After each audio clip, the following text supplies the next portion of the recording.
Deleted scenes are always some of the most fun you'll find on the special features of your favorite film. Usually when a scene was cut, there was a good reason for it. Maybe it didn't add anything or it messed up the pacing, but sometimes there are scenes that we think definitely should have stayed in the final cut of the theatrical release, as they would have made things less confusing in the end. You were not summoned here to grovel, Director Krennic. No, There is no Death Star.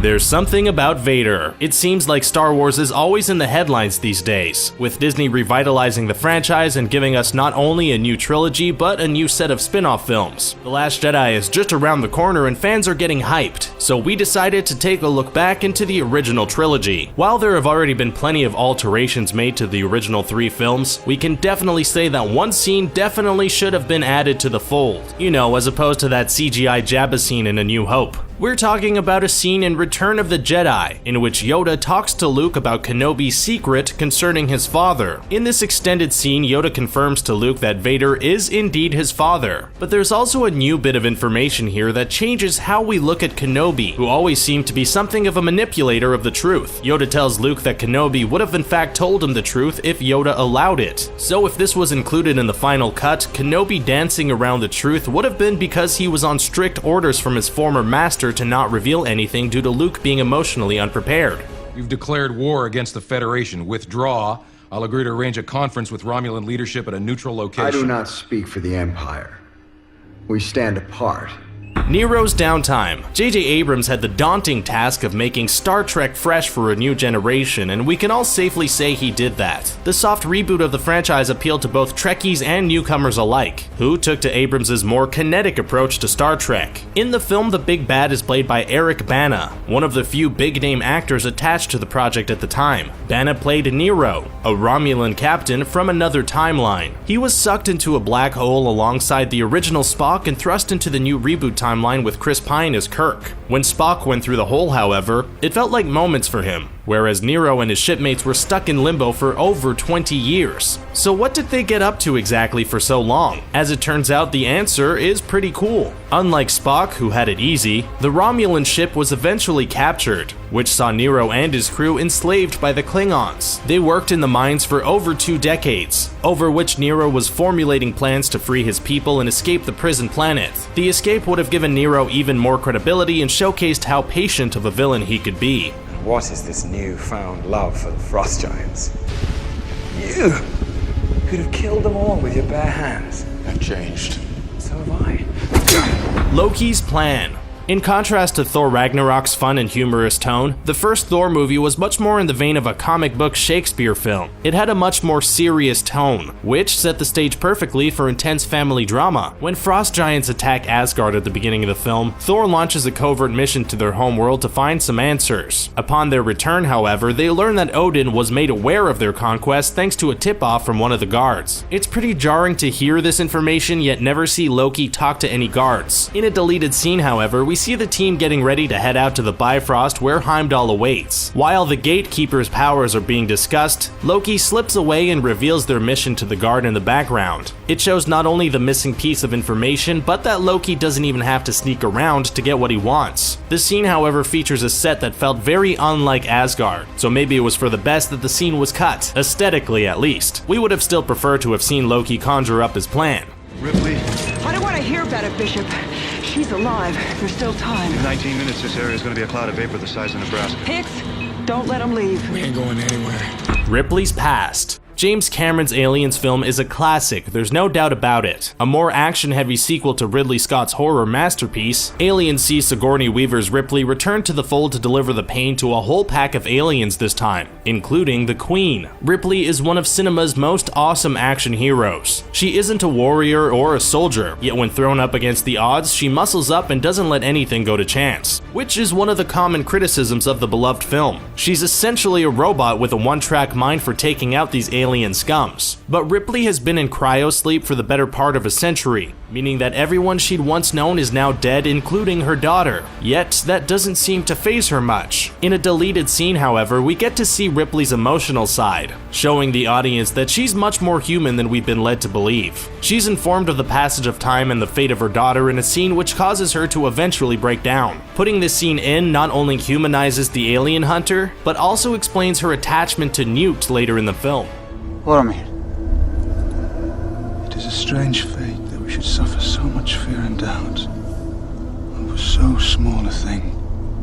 One does not simply delete. His online fame aside, Boromir can be seen as a rather one-dimensional character in the original cut of the Fellowship of the Ring. The son of Gondor goes from wanting to protect Frodo to lusting over the ring between scenes, and it seems like the ring is seriously corrupting the soldier. But a deleted scene, which was ultimately restored in the director's cut, should have been left in the theatrical cut. In The Two Towers, we meet Boromir's brother Faramir, who unlike his brother is treated like dirt by their father, the steward of Gondor. In a flashback scene, we see that the two brothers were in fact quite close, as they bask in celebration after winning a battle. While Boromir is regarded as a Middle-earth rock star, he makes sure not to forget his brother. While his father presents Boromir with affection, it shows how open his dislike for Faramir is, to the point where Boromir is actually put off by it. But one can't say no to their father. He orders Boromir to the Council of Elrond to get the ring and bring it to Gondor. With that in mind, Boromir's obsession with the ring takes on a whole new light, when we know Boromir was there on the orders of his father.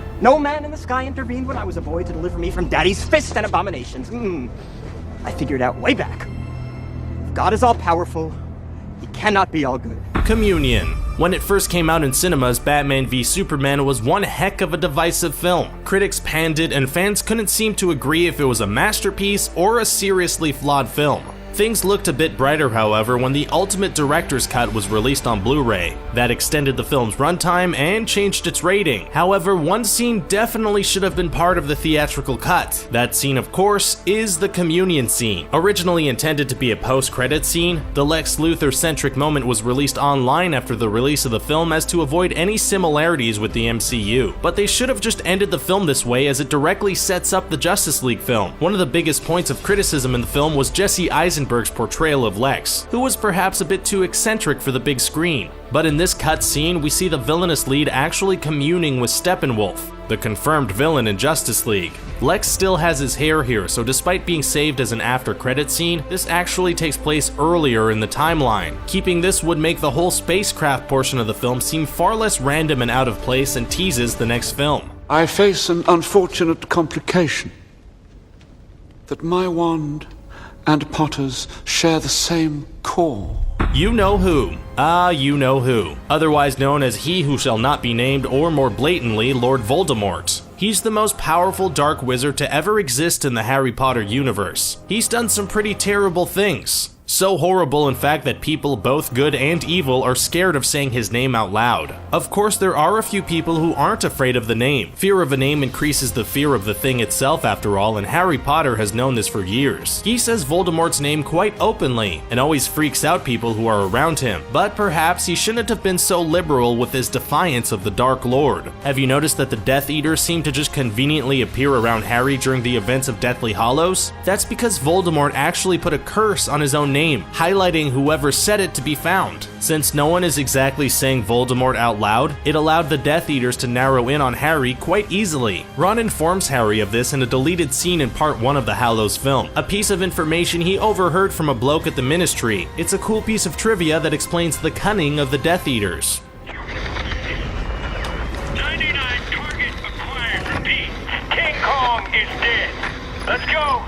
I get up. Man 1, Apes 0. War of the Planet of the Apes was a critical and commercial success for 2017 and introduced Woody Harrelson to the series to confront the Ape King Caesar. But where was the Jason Clarke character in this third entry in the reboot prequel trilogy? Clarke's Malcolm was the lead character in Dawn of the Planet of the Apes and an ally and friend to Caesar. The apes seem to have a pretty terrible relationship with mankind as a whole, but the few human allies they have can be considered friends in the eyes of the advanced species. So where did Malcolm go? The answer remained unknown in the final cut of the film, but a look in the deleted scenes of the film gives closure to Malcolm's character, or rather, gives us a bleak answer to his whereabouts. When confronted with Harrelson's Colonel, Caesar asks him the whereabouts of Malcolm, a man the Colonel regarded as a remarkable man, who informs a somber Caesar that he shot him. Yikes, talk about cold-blooded. We think this powerful moment should have definitely stayed in the film to give emotional weight to the previous film's actions. Blah, blah, blah, blah, blah, blah, blah, blah, blah. All of that chit-chat's gonna get you hurt. Oh my God. Literally any cut Joker scene in Suicide Squad. Love it or hate it, Suicide Squad was a pretty popular film, enough so that there's a sequel in active development as we speak. A major part of the first film's marketing, however, was riding on Jared Leto's portrayal of the Joker. The character is one of the most popular and beloved villains of all time and was previously played by Heath Ledger in the Christopher Nolan Dark Knight film. With Leto fresh off an Oscar win, the expectations were high for a lot of Joker mayhem in the Suicide Squad film. But much to everyone's surprise, including Leto, almost all of the Joker scenes were cut from the film. Naturally, that didn't give the film enough time to really dive into this version of the Joker, which left many fans unsatisfied. The deleted scenes cover a lot of the history between Harley Quinn and the Joker, information that would be crucial to the development of Harley's character, seeing as she's presented as one of the anti-heroes of the film. One such scene sees the recently tortured Harley chase after the Joker, declaring her love for the Clown Prince of Crime. We see Harley take on her first kill in this scene, an act she does to impress Mr. J. Leto has stated there were even more cutscenes which further added to Joker's characterization. You think you can find out what's coming? I do. Besides this one, there's nothing that can't be explained.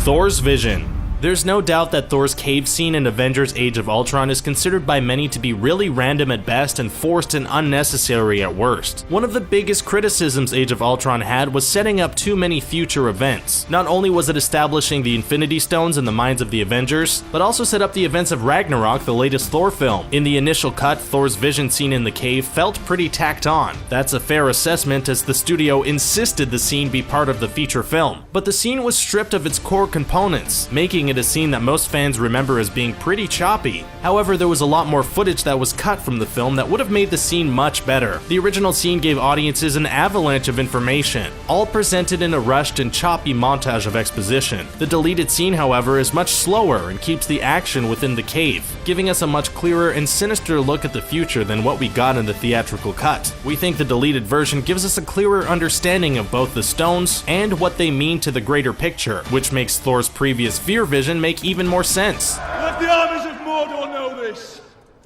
Never again will the land of my people fall into enemy hands!